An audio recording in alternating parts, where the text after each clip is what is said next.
que es Ignacio Lavaki. Ah, tenemos placa, chicos. Ahí está. Qué grande. Acá no, la producción no falla nunca. Se trata de Ignacio Lavaki, analista político, licenciado en Ciencias Políticas, especialista en Relaciones Internacionales. Ignacio, bienvenido.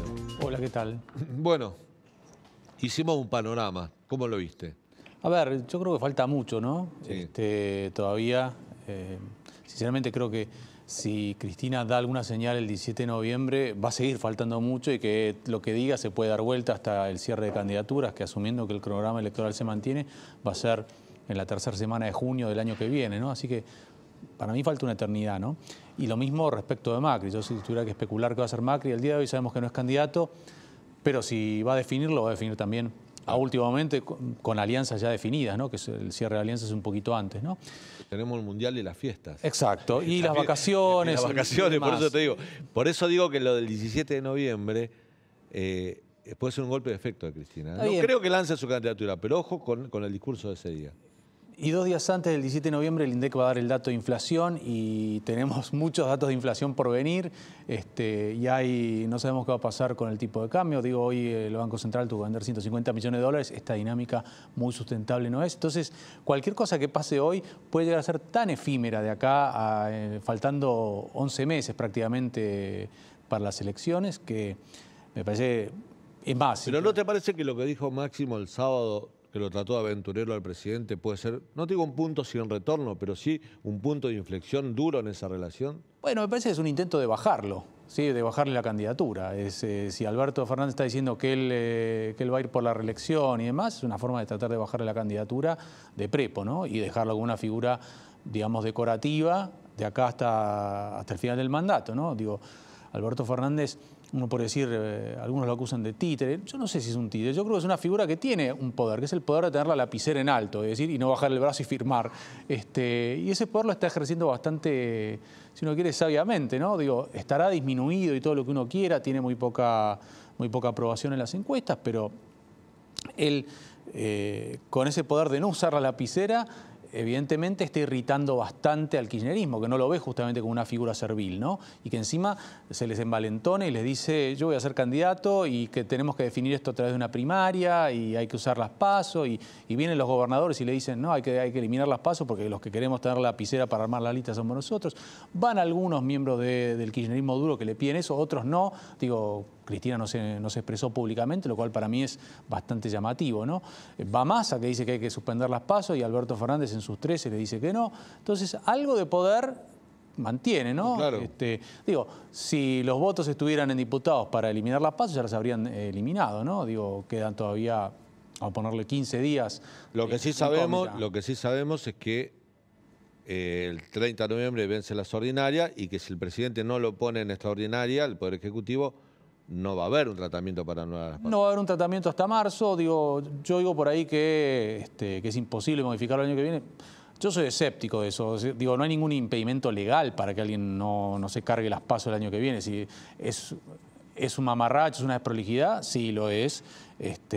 Cambiar la red. O sea que si quieren cambiarlo en mayo, algo que se dio 2 meses antes... Me parece que sería algo... desprolijo, pero se puede hacer. Es violentar las reglas, ¿no? Digo, pero no hay nada que lo prohíba, ¿no? ¿Tiene un costo político eso? ¿Le importa a la gente que te saquen las PASO? No, me parece que es una movida muy similar a que vemos en algunas provincias, ¿no? Que es tratar de cambiar las reglas porque se ven que va a ser muy difícil mantener el poder el año que viene. Entonces, algunas provincias instalan reimplantan la ley de lema, sacan las PASO y demás, con el objetivo de, uno diría, torcer la voluntad de la ciudadanía o tratar de manipular de alguna manera las cosas, cosa de tenerlo un poquito más fácil porque viene un tsunami de frente, ¿no? Por lo menos eso es lo que trasluce. Si uno cambia las reglas es porque está esperando un mal resultado, ¿no? Entonces, la economía, Ignacio, empieza a dar peores noticias, como puede ser una devaluación o que la inflación mensual suba otro escaloncito y se acerca a los 2 dígitos mensuales. ¿Las acciones de qué candidato suben? ¿Quién se beneficiaría? Posiblemente, yo diría que los más halcones. A más caos yo creo que hay más para ganar para los más halcones y para el outsider, o los outsiders, ¿no? Milei. Bueno, también están los outsiders que juegan dentro de Juntos por el Cambio, ¿no? Digo, Manes. Digo, uno diría Trump fue un outsider en Estados Unidos, pero compitió por el Partido Republicano. Entonces, el que viene de fuera de la política, que usa el discurso de lo viejo y lo nuevo. A Manes le fue mal cuando criticó, porque él de alguna manera al decir que hubo populismo institucional en Juntos por el Cambio, en el gobierno de Cambiemos, no le ha ido bien, digamos. Para mucha gente está bien que se diferencie o critique la política económica de Macri, pero no lo puede equiparar con el populismo. O sea, como que no se puede pertenecer a un espacio al cual se critica tanto, ¿no? Yo creo que le ha bajado, he visto encuestas donde bajó mucho Manes este último mes. Sí, puede ser. A ver, hacer una candidatura presidencial de la Cámara de Diputados es muy difícil, ¿no? Uno es uno en 257, y salvo que tenga el histrionismo y la dedicación de Milei de estar 24/7 desfilando por los estudios de televisión, es complicado, ¿no? Diferenciarse y posicionarse. Especialmente en un espacio donde hay otras figuras que tienen, hay poder territorial, ¿no? El poder territorial da mucha visibilidad, ¿no? Para bien y para mal, pero también para bien, ¿no? Es el poder de cortar las cintas, que no es poco. Y es recursos para hacer promoción y campaña, claro, ¿no? Entonces, la definición de populismo institucional puede haber sido poco feliz. Yo no sé si fue eso u otra cosa, pero de vuelta, falta mucho, es una carrera muy larga. Me parece que lo que claramente daña a todos los espacios es este internismo. ¿Por qué? Porque plantea una discusión que es muy propia de la política, que es muy para el círculo rojo y que está muy alejada de las necesidades diarias de las personas, ¿no? Entonces, si la prioridad de las personas, la conversación pública, pasa más por la inflación que por el candidato a presidente de un evento para el que faltan 11 meses, ¿no? Entonces, ¿Ese internismo en Juntos por el Cambio es porque creen que tiene la elección ganada? Sí, yo diría que sí. Creo que es básicamente, si ese internismo surge de la debilidad del Frente de Todos. Si uno miraba la placa que ustedes tenían, uno podía ponerle al lado los niveles de aprobación y rechazo y probablemente el neto positivo en Juntos por el Cambio iba a ser positivo, justamente el neto de imagen, y el neto negativo, el neto de lo del Frente de Todos, negativo, ¿no? Y uno dice, ¿cuál es el problema del Frente de Todos? No tiene candidato competitivo y por eso tiene que asustar con la idea de la candidatura de Cristina, ¿no? Por eso se la piden, porque es la figura más taquillera que tienen y así y todo no es lo que era antes, ¿no? Aparentemente. Y después, si no, ¿quién se va a ir a poner el traje de candidato para ir a perder la elección? Y del otro lado, el problema es que tienen demasiados candidatos. Es como que sería una bendición, ¿no? Tener muchos candidatos competitivos, pero al haber tanta debilidad dentro del Frente de Todos, la percepción es que el que gana las PASO de Juntos por el Cambio es el próximo presidente. Yo no digo que sea así, pero si ellos creen eso, probablemente se van a sacar los ojos antes de la elección. Puede volvérsele muy en contra, ¿eh? Sí, pero yo creo que hasta ahora le ha funcionado, por ejemplo, ha funcionado mucho más a las PASO cuando hay competencia interna, pensando después en la elección general. Cuando hay la competencia interna, te dinamiza el voto, te unifica, te hace elongar la cancha ideológica. Ahí, por ejemplo, no hablamos que, por ejemplo, en la provincia de Buenos Aires, no digo que es un hecho, pero hay grandes posibilidades que Esper también se sume a las PASO en la provincia de Buenos Aires dentro de Juntos por el Cambio, lo cual ideológicamente ensanchás y en términos de voto también. Yo te pregunto por el lado de enfrente, si Cristina decide ser candidata, ¿quién la va a enfrentar en una PASO? No, probablemente nadie. O tal vez alguien sí, se anima y desafía. Esas cosas pasan eventualmente, pero no existe no está tan fuertemente instalada esa tradición del peronismo, del punto que hace 34 años, que fue la última interna presidencial del peronismo, ¿no? Claro, la última interna fue Cafiero Menem. 8 de julio del 89. Exacto. ¿No? Y en su momento Rodríguez Sá, creo que con Jorge Asís de candidato a vice, amenazó con ir en contra de Dualde Ortega, pero finalmente se terminó bajando y desde ahí no había interna presidencial, ¿no?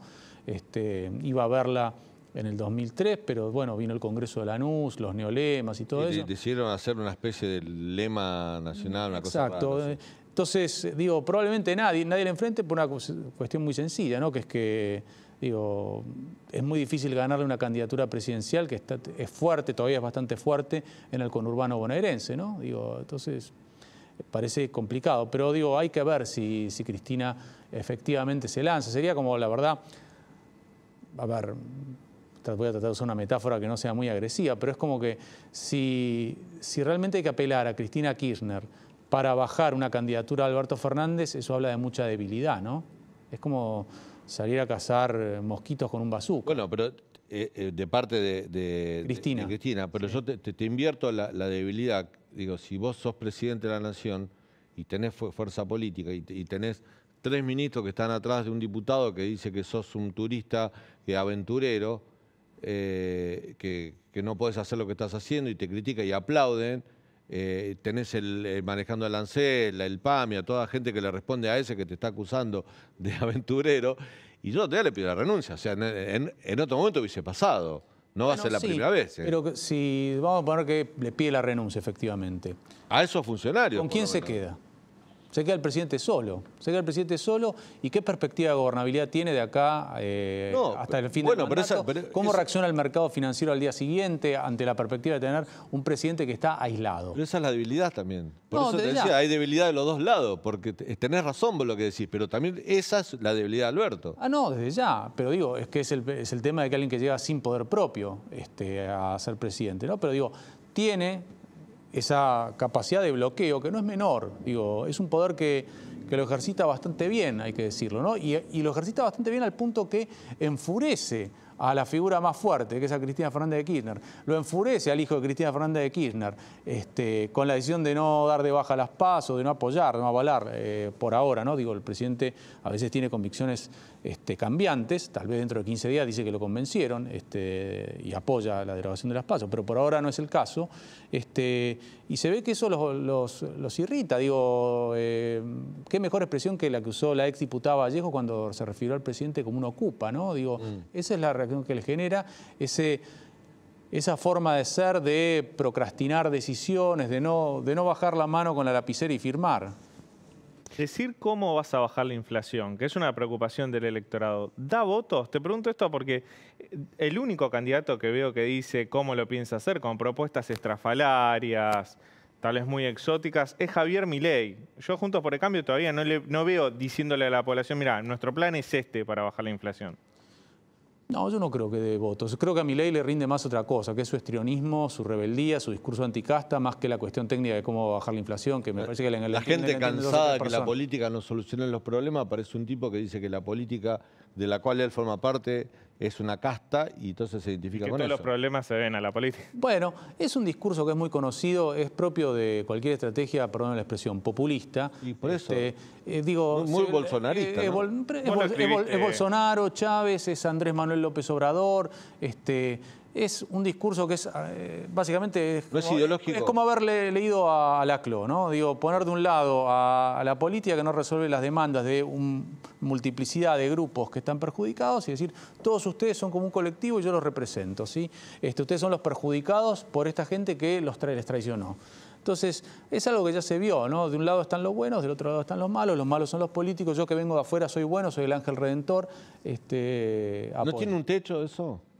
No, depende. Si el deterioro si hay un deterioro muy marcado de la situación económica, probablemente tenga una capacidad de atraer algo más de votos.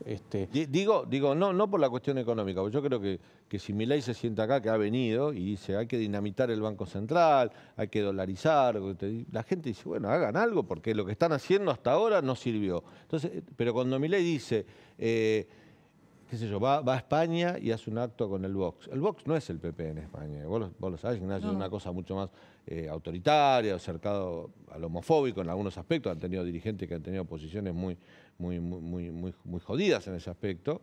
Cuando él habla de poder vender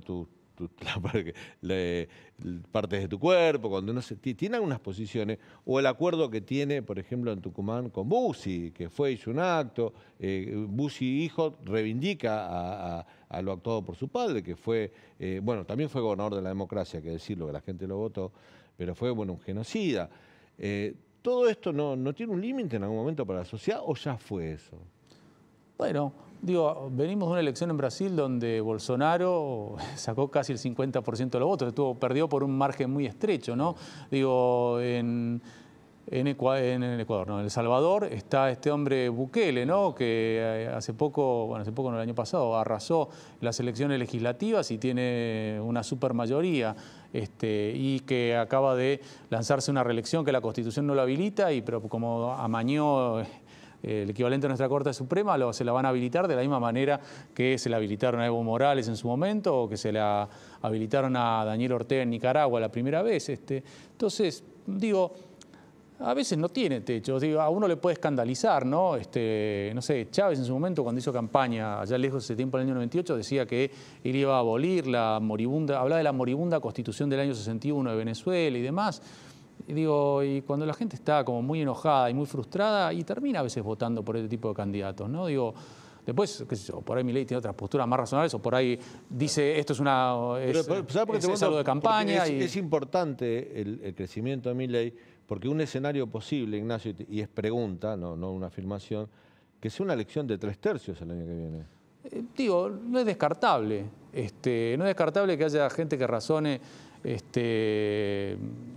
Juntos por el Cambio y el Frente de Todos son lo mismo, porque cuando gobernaron uno y gobernaron los otros yo estuve mal, me perjudicaron y al final, bueno, prefiero votar algo distinto, ¿no? Digo, no es descartable. No, lo hemos visto en otros lugares, a veces con gente que no viene de afuera de la política. López Obrador, lo último que era un outsider, pero usó ese discurso, ¿no? Digo, hablaba de la corrupción del PRIAN, o sea, como diciendo el PRI y el PAN son lo mismo, la casta, y le sirvió, ganó con más del 50%. Es el único presidente mexicano, después de la era de las presidencias fraudulentas del PRI, que duró 70 años, que saca más del 50%. Y se sostiene, digo, con un manejo fiscal muy prudente, todo lo que quiera, pero también con conductas hacia las instituciones muy complicadas.